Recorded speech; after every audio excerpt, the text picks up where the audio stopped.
I was a communist for the FBI.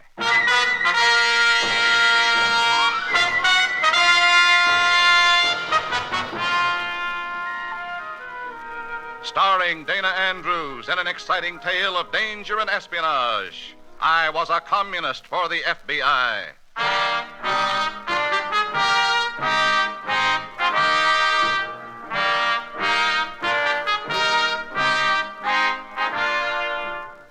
Many of the incidents in the story you're about to hear are based on the actual records and authentic experiences of Matt Cvetic, who for 9 fantastic years lived as a communist for the FBI. Here is our star, Dana Andrews, as Matt Cvetic. I spent 9 years in a prison of ideas. And 9 years is a long time to be barred from all normal contact with your fellow Americans. I watched you working and playing, building a better life for your family and yourself, serenely unconscious of the jailer in your midst. The jailer who held me, the jailer called communism.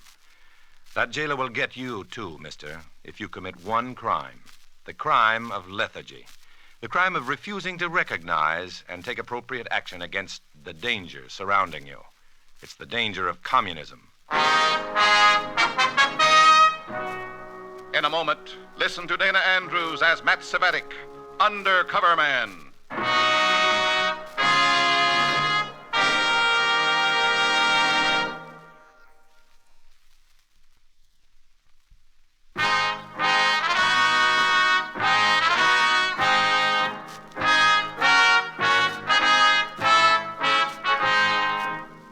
Now, here is Dana Andrews as Matt Cvetic, Undercover Man.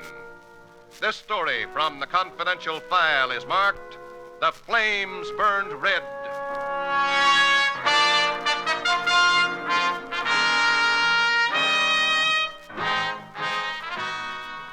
A communist for the FBI finds life full of surprises, and most of them are unpleasant. I get one of them when I return to my room after seeing a movie.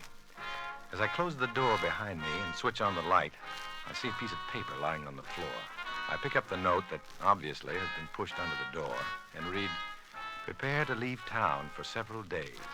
It's signed with the initial M, and a comrade named Morgan is my cell leader. Hurriedly, so that I can get away before anyone calls for me, I throw a few things into my bag and go out to phone the FBI.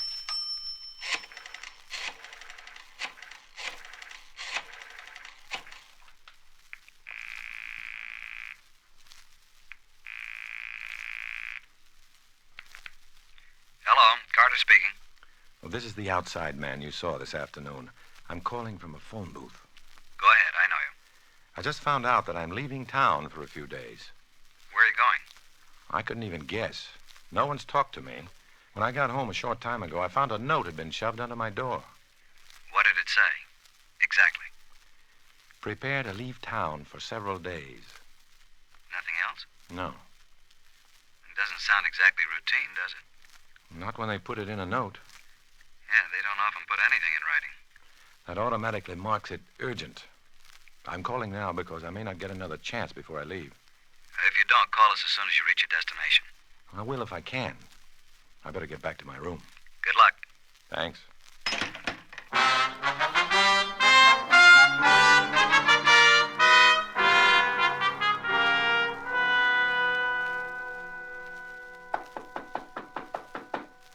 Coming. Oh, come in. You going to bed, comrade? Yes, Comrade Morgan. It was getting so late, I thought the plans must have been changed. They were not, Comrade Cvetic. Comrade Cvetic, this is Comrade Reimer. How do you do, Comrade? How do you do? Comrade Reimer has had considerable success in certain mining areas, is now investigating party possibilities in lumbering districts. You talk too much without saying anything, Morgan. I was simply giving him your background. My background's no concern of his. All he needs to know is that he's under my orders. Well, now, just a second. The orders came from New York, Comrade Cvetic. Oh, I see. They'll still be my orders. I understand that, Comrade Reimer, and I understand how to take orders. Good. Then we'll get along. Of course we will. Now, where do we go and what do we do? I'm sorry, but a project of this type and importance must be kept secret in its details. I'll tell you all you need to know as the situations arise. Now, when do we leave, Comrade Reimer? Immediately. I have a car we can take turns driving. I want to be at our destination by noon tomorrow.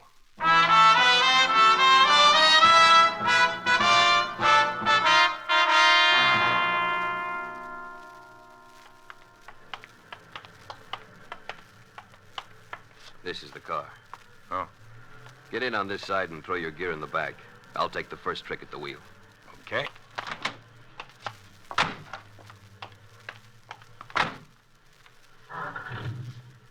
The town we're heading for is Arden. That's right in the middle of the big woods, isn't it? It is now. Well, what are we going to do? Move the town or remove the woods? You'll know the answer to that before you get home. That gives me something to look forward to. You're not very enthusiastic about this project, are you, Comrade Savetic?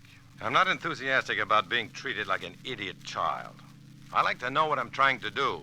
Then if something goes wrong, I can try and straighten it out. Nothing's going to go wrong on this project. If there is a slip-up, I'll straighten it out. Okay. I'll tell you this much. Our mission in Arden is a test. If we're successful, we'll have set a pattern for completely disrupting the laboring communities of the entire country, with no possibility of any blame being charged against the party. You say, if we're successful. Where's our possibility of failure greatest? That, comrade, is something I'll keep to myself. Okay, you're the boss. That's right, comrade. And if this works out, as I believe it will, I'll be a much bigger boss in the future.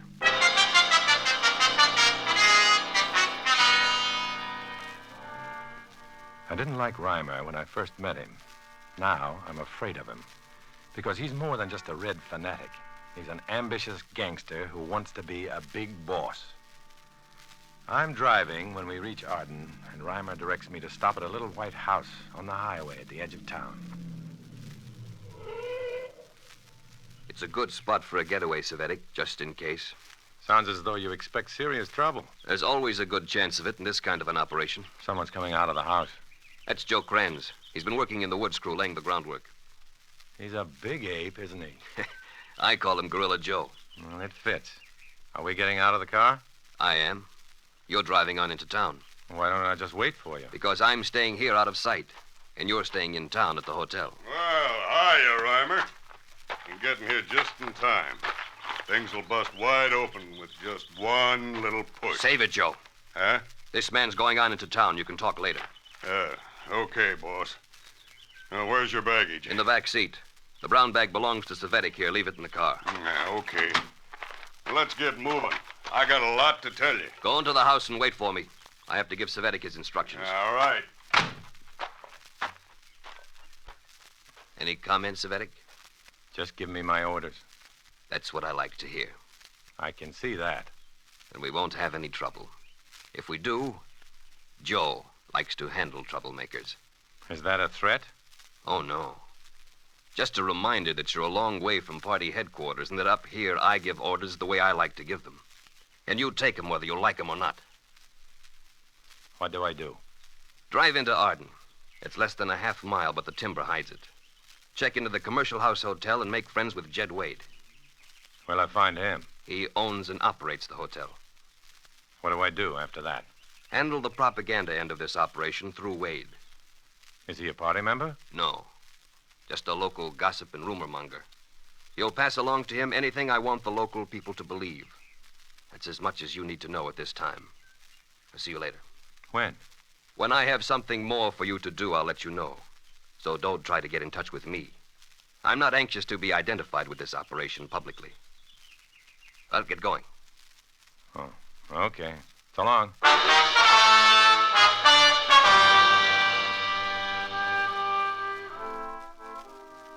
As I leave Reimer and Krantz, I congratulate myself on the way things are breaking for me. Being under orders to stay away from them gives me plenty of opportunity to check into what's happening and phone the information to the FBI without worrying about being caught. At least that's what I think as I drive into Arden and check into the Commercial House. Then, after coming down from my room, I talk with Jed Wade. Planning on staying long, Mr. Savetic? Well, I'm not sure yet, Mr. Wade. Uh-huh. Yeah, too bad you didn't come at some other time. This is usually a pretty nice and peaceful little town. You say usually nice and peaceful. Is it different now? Well, nothing's broken to open yet. But there's trouble brewing. Big trouble. What kind of trouble? Between the Woods crew and the owners. Oh? I can't understand it either. They've always been the best of friends till lately. There must be something behind it. Yeah, don't know what it could be. Pays tops. Company furnishes good houses. Company store charges same price as the city chain stores. Has there been any trouble in the woods? Serious accidents or fires? No. No, but the men have been grumbling about their equipment. Just the other day, I heard Joe Kranz beefing. He was saying that one of these days men will be getting hurt, maybe killed, because they're having to work with worn-out equipment. Who was saying that? Yeah, Joe Kranz. He hasn't been here long, just a whistle punk. But ever since he beat up the foreman, he's been bull of the woods. And a lot of the new men jump whichever way he points. That fits. Fits what? Oh, nothing. I was just talking to myself. Where's the nearest phone? Yeah, right here, behind the desk. No, I mean phone booth. Well, there isn't a phone booth in Arden, Mrs. Vedek. Oh. Well, where can I make a phone call and have some privacy? We're too far out to be able to afford private phones. A five-party line is the most privacy you'll find in Arden. Oh. Well, I think I'll write instead of phoning. Well, thanks anyway. Oh, say. Yeah?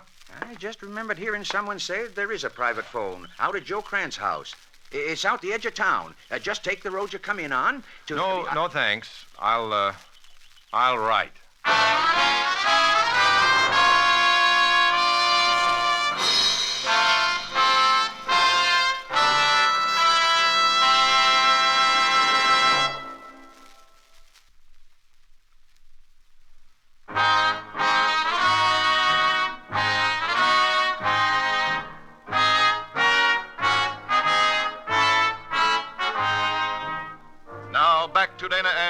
Starring as Matt Savetic in I Was a Communist for the FBI and the second act of our story.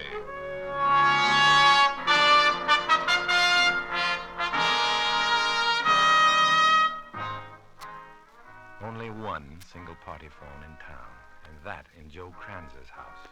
Hardly the place from which to phone the FBI. So I wrote a report giving all the information I had and urgently requesting that an agent or agents be sent to Arden. Then there was nothing to do but wait for events to develop, and they developed without much waiting. The next afternoon, as I was walking down Arden's short main street, Joe Kranz passed me without even looking at me.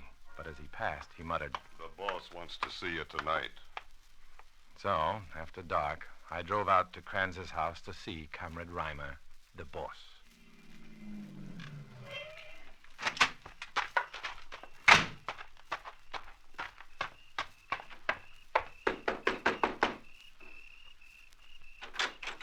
Yeah, come in, Savetic. Come on, hurry up so I can close the door. Boss is in the other room. Go ahead. Well, you timed it nicely, Comrade Savetic. I understand that you and Jed Wade are already cronies. We talk. Good. I have something for you to say to him. Go ahead. When you get back to the hotel, tell Wade that you heard on good authority that the lumber company has been buying condemned equipment. Do I give him a reason for their buying it? Certainly. They're doing it to save money at the expense of their workers. I want that story all over town by tomorrow morning. I'll do my part. Oh, by the way, Yes? don't write any more letters while we're up here. What do you mean? Maybe nothing. I'm just taking no chances. If you have to get in touch with someone at home, come here at night and use the phone. Thanks. It's the only single-party phone in town. But then you know that, don't you, Comrade Savetic? Sure. Jed Wade told me. I know. He told everybody in town about the guy who wrote letters rather than use the party line. Thanks. I'll remember that. Sure. Also remember, no more letters.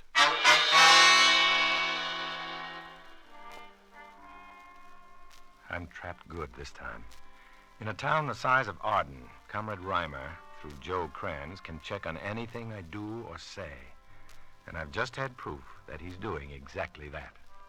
So when I get back to the hotel, I tell my story and tell it good. The next morning, just as Reimer ordered, The whole town is talking about the company using condemned equipment. And that afternoon, the story gets its proof in the woods. You're absolutely right, Mr. Savetic. And the men are real grateful to you. Grateful? For what? Well, because of your warning. They were watching for trouble, so nobody got hurt. What happened? The overhead drag cable parted and dropped a log weighing tons. Completely demolished a bulldozer that Joe Kranz was operating right under it. But Joe didn't get hurt. No. Well, as a matter of fact, Art Brown said Joe was watching the cable as though he expected it to part. Well, anyway, that accident sure made believers out of the few people who refused to pay attention to me. Could be a coincidence, of course. Well, a few of the diehards are still saying that. I suppose it'll take a couple more accidents to convince them. Yeah, the men especially. The women I've talked to want their men to quit right now.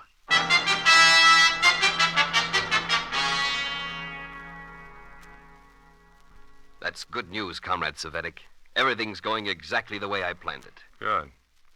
Is there anything in particular that you'd like to have me mention in my report? Report? What report?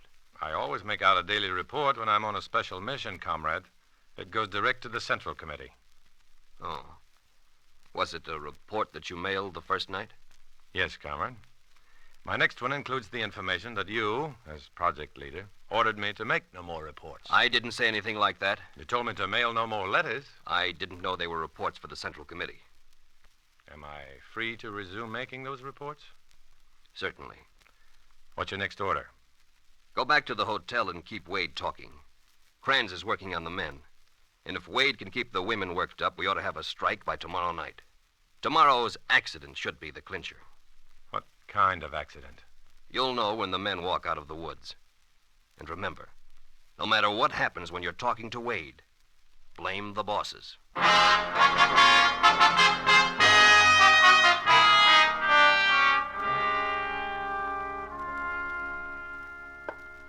It don't make sense, Mr. Savetic. Why should the owners want to destroy equipment and take a chance on injuring men? According to the story I heard, it's strictly a case of saving money. These men have built up a lot of seniority, and a new crew would cost a lot less. I just can't believe that men would do such things for money, Mr. Savetic. I wish the owners was here. If I could talk to them, I'd get to the bottom of this, I'll betcha. Where are the owners? Up in Alaska, looking at some timber. Hey, that's probably it. What's probably what? They took their old superintendent and a couple of the foremen with them. These new bosses they left here are probably trying to make a record for themselves. I'm going to talk to that new super. The owners should hear about this.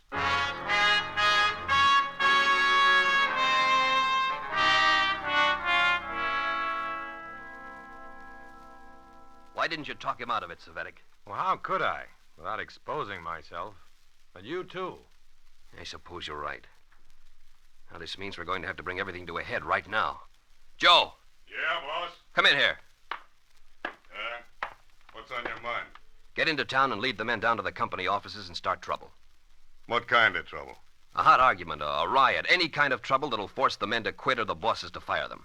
Yeah. Okay, boss, I'm on my way. There'll be trouble inside an hour. Now Joe's doing what he likes best, picking a fight with the bosses. What happens after the fight? The men quit or get fired. And I move in an entirely new crew of party members. By tomorrow morning, we'll control this timber, and it won't be of much value to the warmongers. Yeah, we can shut it down tight whenever we want to. We're going to do better than that, Comrade Savetic. We're going to burn it to the ground. And the old crew is going to be blamed for that fire. Before I leave to go back to the hotel, Joe Kranz has returned with the news that the workers are separated from their jobs. And Reimer has put in a call ordering his crew of Reds to arrive in Arden the next morning. As I drive back to the hotel, a man steps out into my headlights beam and signals me to stop. I step on the gas to get past him. Then I recognize Carter, my FBI contact. I slam on the brakes and stop, and he runs over to the car. I give him what information I have and warn him that he'd better arrest Reimer and Kranz before anything more serious happens. But Carter doesn't agree. I can't do it, Matt. But Carter... Look, under the rules of evidence, Matt, a smart lawyer could have everything you've told me barred from the record as hearsay. They couldn't bar from the record the fact that Reimer is a known communist with a background of labor disruptions in mining areas. Probably not. But could you prove that he's here? Has anyone seen Reimer except you and Joe Kranz? Guess not. Well, our best chance to break the case is to watch the arsonists in the act of setting fire to the woods. If you can find out when and where that'll take place, I think we can put Reimer and Krantz away for a long time. Nothing in that line will happen before tomorrow, because Reimer's new red crew won't get here before morning. Then get back to your hotel, go to work on it first thing in the morning. Where'll I report to you? Right here. I have a pair of field glasses. If I see anyone in the car with you, I'll stay out of sight. Well, that won't give you any information. If you know where the fire is going to be set, stop here and check your tires. I'll follow you. Right. Okay, see you tomorrow.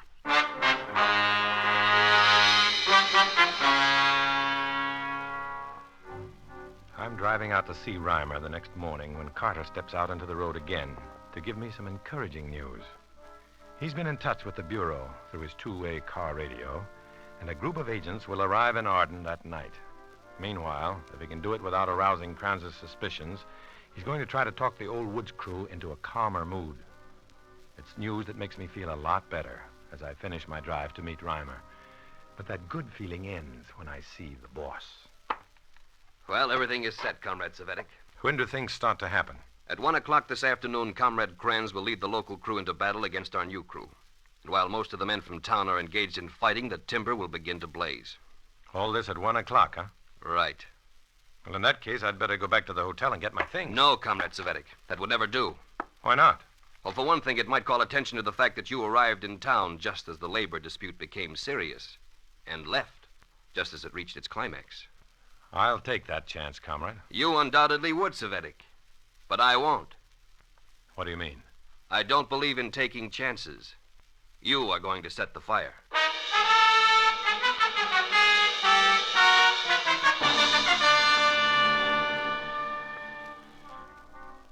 At 12 noon, Reimer and I leave the house to set the fire that will destroy the most important stand of timber in the state. Reimer's plan is to force me to set the fire so that there'll be no evidence against him whatsoever. And I have no chance to communicate with or even signal Carter, the FBI agent, because Reimer directs me to drive down a different road. At 12:30, we stop in the middle of the timber at a spot far removed from where the men are to be fighting. What do you think of this spot, Comrade Savetic? Well, it's far enough away from where the men will be fighting to keep them from being burned without warning. I didn't pick this place to save the men. I picked it because it's so remote that by the time they can break off their fighting and get over here, the fire will be beyond control. You've overlooked nothing in your planning, Comrade Reimer. Nothing. I'll show you where to set the fire so that the wind will carry it away from us. By the time it's dangerous, we'll be miles along the road. Where do we pick up Kranz? I'm afraid we don't. In this operation, poor Joe must be counted as an expendable. I see. Well, what plans have you made for after the... What? Reimer! Reimer! It's Kranz. Something must have gone wrong. Get out of the car and start the fire. Well, hadn't we better wait until we find out what happened? Get out of the car and start the fire. Okay. Reimer! Reimer! Oh, am I glad to see you. What happened, Kranz? What are you doing here? I came to warn you, Reimer. Someone got to the men, Wade or someone, talked them out of fighting. They're having a meeting with the bosses this afternoon. You should have stopped them. Well, I tried to, boss, but they turned on me, even the guys who'd been on my side. In fact, they ran me out of town. If you led them out here, I thought I told you to get that fire started, Savetic. Well, sure you did, but you didn't tell me how to do it.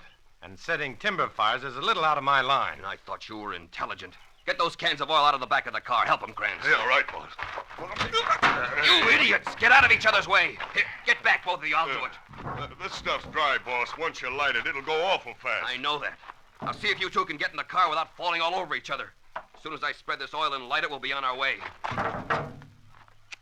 Drop it, Reimer. Run for it! After it, boys! Get that guy in the car! Hey, Savetic! Savetic, wait for... Don't worry about the man in the car, boys. I got the license number. Concentrate on the two in the woods and be careful you're not trapped by fire.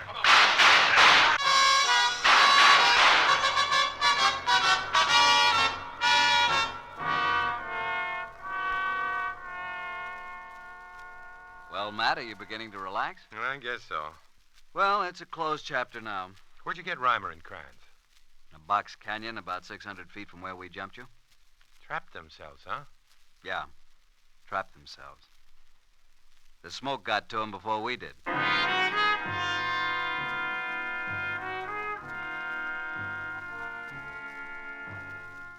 Knowing what Reimer had planned for the others, I couldn't feel sorry for him, but my attitude toward Kranz was different. Reimer was a man of intelligence, a deliberate plotter against his fellow Americans. Kranz was the stupid follower of a faith he could never understand.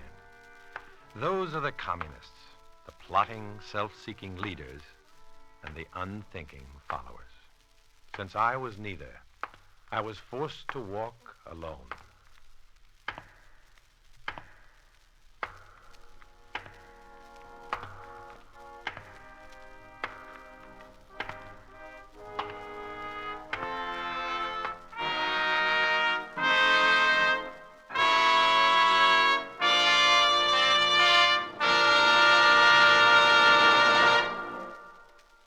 Dana Andrews will return in just a moment.